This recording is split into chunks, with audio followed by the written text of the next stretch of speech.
are on the drier side, so we will take the rain. But the airports could be slow. There's about 4.7 million people traveling at the airports. I think there was like 2 million screened yesterday at the airports. Correct me if I'm wrong, but I think I saw an email that said there was about 2 million people screened yesterday. 2.5 million, 2.5 million. So 2.5 yesterday.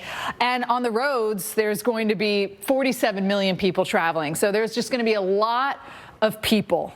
And so we all have to be kind to each other, be nice and be patient, because it's going to slow us down, and it's wet and it's cold. Green Bay, seeing the snow coming down for us. You can actually see the spin in our water vapor imagery right there for you in Chicago. That is all going to be pushing east. And with that, we are going to see some strong jet winds coming in. So if you're going from west to east, you're going to have a very fast flight. But if you're going from south to north or vice versa, you could run into some bumpy weather and get a little turbulence there. So, think about that as you're getting on the plane, that you might have to stay buckled in because it's bumpy. This whole little system, it's not really that little actually, I should say this large system is going to be filling us up as it makes its way here, and still continuing not only today but tomorrow along the I-95 corridor. But I-80 is going to be slow.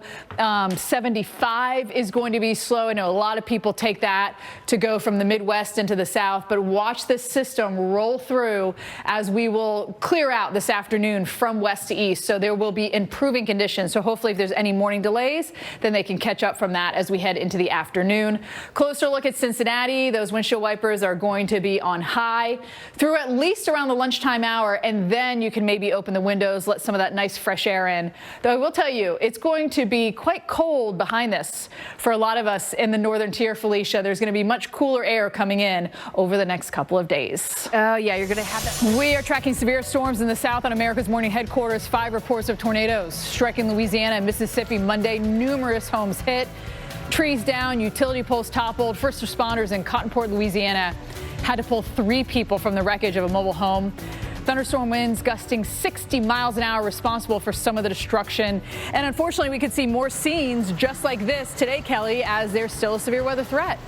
Yeah, we're not quite done yet. And we had 5 reports of tornadoes in the deep south as the second severe season rears its head for the first time this fall. Several houses are damaged in Cottonport, Louisiana, where first responders had to pull 3 people out of the wreckage of a mobile home. What caused this second severe season to ramp up in late autumn? I have the answer.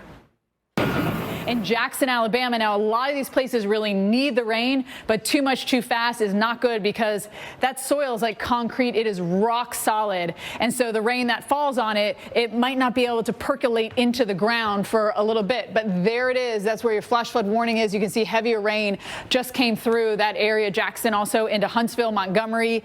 Otherwise, it's spotty as you head into South Carolina, Georgia. Some heavier showers into southern Georgia, with our winds gusting 20, 30. They've even been near 40 miles an hour this morning.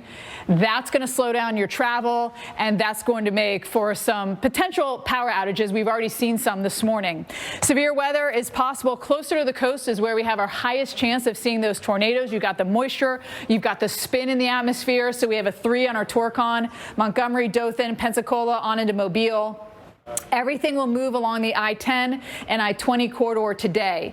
So if you live in Augusta, Macon, Columbia, Wilmington, you still have a ways to go until you get out of this. So you've got the clouds, maybe some spits of rain here and there, but it doesn't really clear through until we get into our Wednesday. And even tomorrow morning, it'll still be along the I-95 corridor. So we will have to deal with those lingering showers at least into the morning hours. But Felicia, after this, we really quiet down for a big chunk of the country.